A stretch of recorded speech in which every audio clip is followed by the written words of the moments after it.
Well, my name is Eamon Halpin. I am Vice Provost and Associate Vice Chancellor for Academic Affairs at LSUA. And I'm joined today by two very special guests, two members of the Alexandria Pineville community, Mrs. Melva Villard and Mrs. Penny Smith.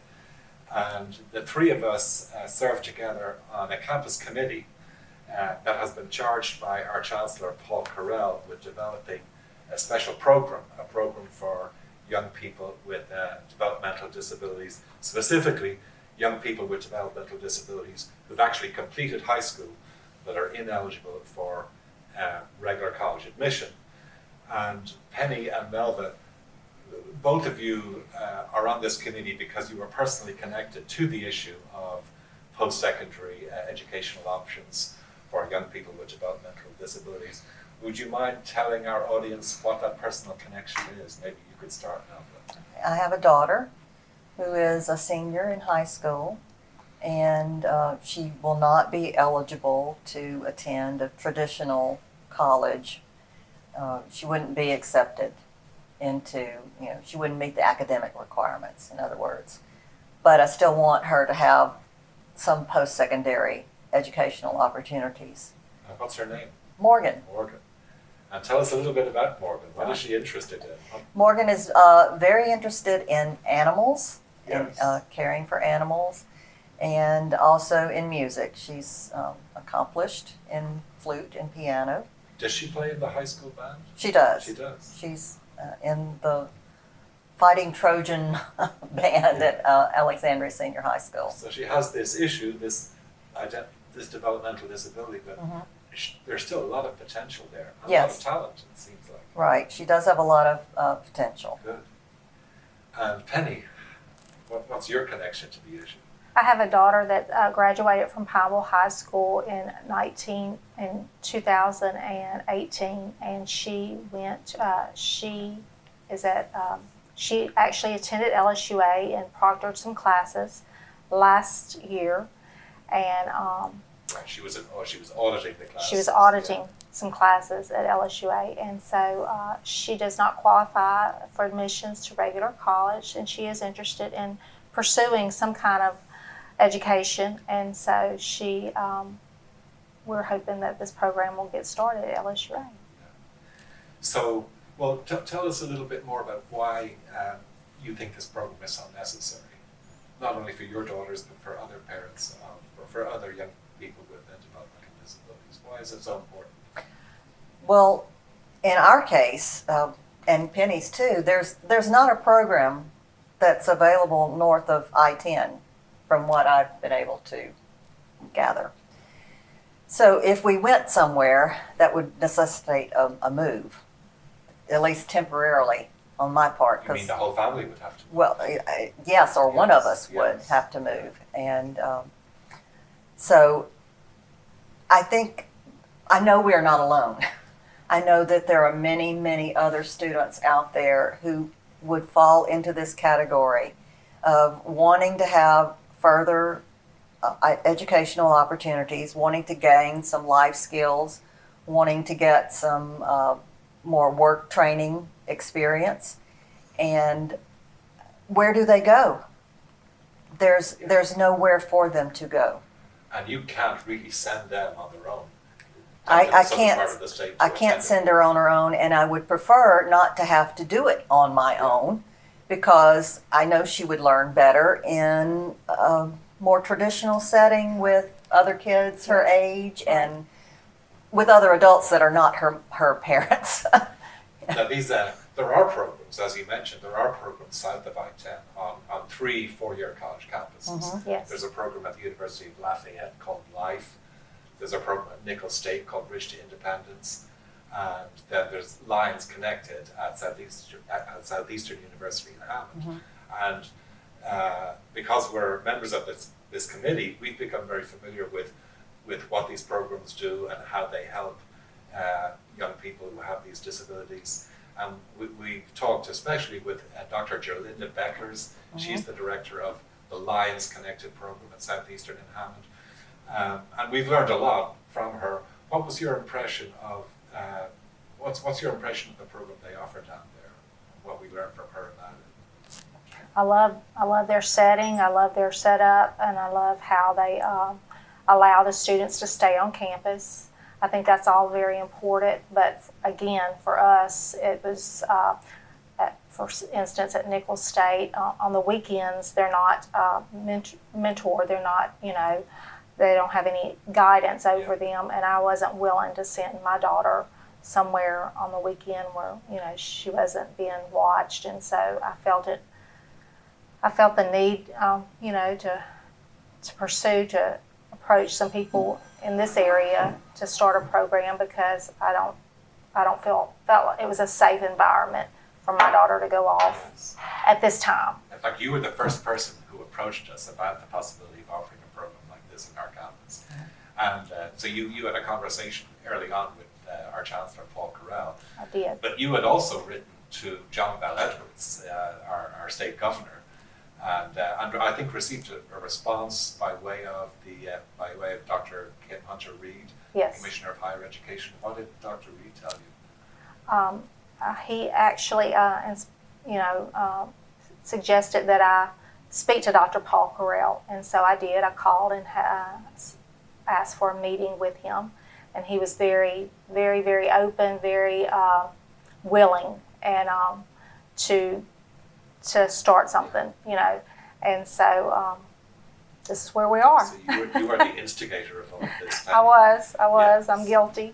So, going back to the Southeastern program, one thing we learned is that the students who were in their program are not kind of isolated. I mean, there is a strong effort to integrate them into the entire campus community and to connect them to other students and to the regular faculty and staff. Do you think that's important? Absolutely. Yes. Like I said, I could do some of that on my own, but it wouldn't be as effective. I think being with other students and being, accepted by other students is really important and helps them gain some independence from their parents. And I had investigated the Lions Connected program, and I was so excited reading about it. And then I got to the part where it said it's non-residential, and that's in Hammond. Yes. Yeah, they have we also learned that an important part of the program is student mentors. And so the students in the program are connected to these mentors and accompanied by the mentors whenever they're on campus, whether they're attending class or whether they're participating in an on-campus activity, a student event.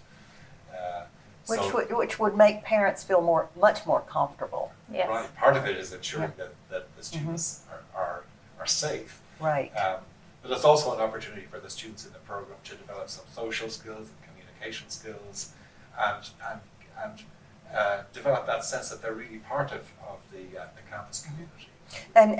And vice versa, it's an opportunity for the mentors That's right. to learn this acceptance of students who are differently abled. Right. That's a point that Jerlinda Becker has made to us, that the entire campus has actually benefited from having the program, having the program on the campus, and the student mentors learn a lot. So it's a kind of win-win situation, Right. they think, at least.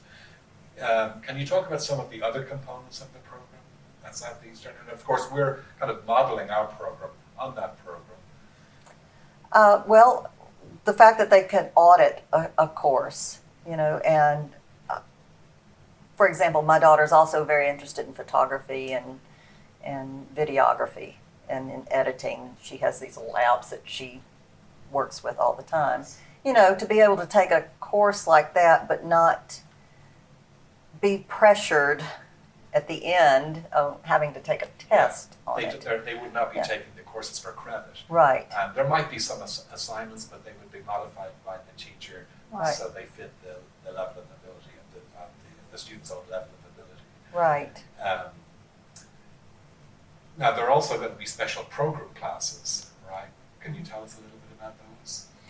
Well, I believe it's the Center for Exceptional Children, and it's a life skills curriculum. That we've looked closely Yes. at. And we are going to adopt that curriculum. Right. For our program. And the fact that it teaches them independent living skills, and workforce skills. I think that's very important. And for them to learn that in a group setting Right. would be Yeah. important. Let's talk a little bit about so one of the goals of the program is to ensure that the students ultimately gain kind of meaningful employment in the community and be contributors to their community.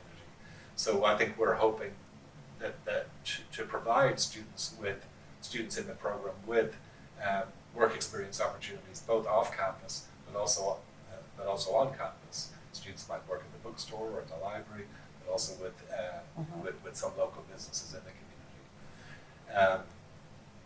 Well, what kind of support do you think we have from our community for this program? Do we have evidence that both of you obviously consider that this is an important issue and a need that needs to be addressed? Do we know that other folks in the community feel the same way? I think we do. We had a meeting. Yes, we had a about 6 meeting, months ago. and it was very well attended with a lot of I think parents. we had over 50 people. Right. Most of them parents. And some of them Yes. brought their young people with them. Right, they did. So there's obviously a need, and I think there's parental support. What we need is financial support. We do need financial support, and what do we need the money for? We need that money for primarily for hiring That's people right. that are going to run that program. We will need a full-time director or coordinator to run the program, to manage it. We would also like to be able to pay an LCUA faculty member a stipend to provide some help to the program, serve as an advisor to the program. Mentors. That's right, the mentors. We want to have a cadre of of qualified, dedicated student mentors who will help these students, and we'd like to be able to pay them something. Right. Yes. And I think that's important for accountability. And although Penny and I are certainly willing to volunteer as much as we can, we need someone that's their Yes. dedicated job. Is there kind of a growing awareness in this state and in other states across the nation about the need for post-secondary educational options for young people with developmental disabilities? I think so. I mean, of course, with ULM and Nichols having the program at theirs, at their universities, I think it is. I think it is a growing. Well, we have 3 programs already in this Right. state. Right. But there are programs like this popping up all over the country. Yes. I think there is now fairly strong, increasingly strong federal support for the development of these programs. And there's a website called thinkcollege.net, and that website documents the programs that are popping up all across the country and tries to provide resources and support for them. So it does seem to me that there is a growing awareness, not only in our state but across the nation, regarding the need for educational options for students who have these developmental disabilities. In our state, we've learned that the governor has a council, and there's an advisory council for disability affairs, and it has a director, an executive director. Her name is Bambi Palazzola, and we had an event here on campus in December, and she attended the event, and we didn't expect her. We invited her. We knew she was a very busy lady, and we didn't really expect her to show up, but she did show up, and she spoke to us, and I think she spoke very eloquently about the need for programs like this in the state, and offered strong support. And she, like you, had a kind of personal connection. Do you remember what she told us? She had a son Her that is son, attending ULL. Yeah, and, her the son program. is currently attending the LIFE program at UL. Yes. And she seemed to be very impressed by that program and how it's helping her son. She did. Well, let's get back to how our community members can help this program become a reality. When are we planning to launch it? well, we would love to launch it in the fall of this year, Of this year, fall 2021. 2021. And we have generated some funds. We've received some very generous donations that are now total almost $30,000. But we do need additional funds to ensure that the program becomes a reality and that we can actually launch it for fall 2021. So we are seeking financial contributions from individual community members and from local businesses. And we have established a giving option on the LSUA Foundation website, and their web address is www.lsuafoundation.org.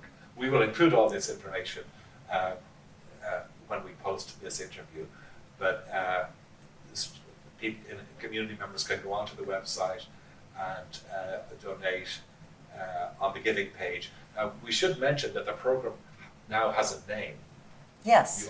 You want to talk about the name of the program? The name is SPERO. SPERO, S-P-E-R-O, and the name is actually derived from the Latin word for hope.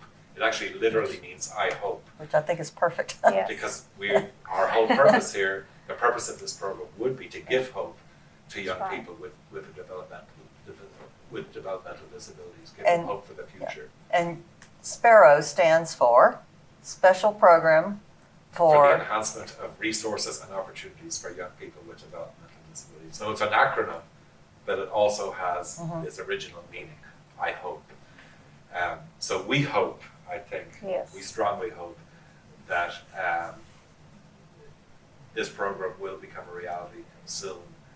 I want to thank both of you for your dedication to the development of all of this, the development of this program. You've been instrumental in, played a very instrumental role in the work the committee's been doing. So thank you for talking to us today. We thank LSUA for taking this program and trying to develop it, just taking that on. We're very happy. we appreciate it deeply. Yes. All right, thank you.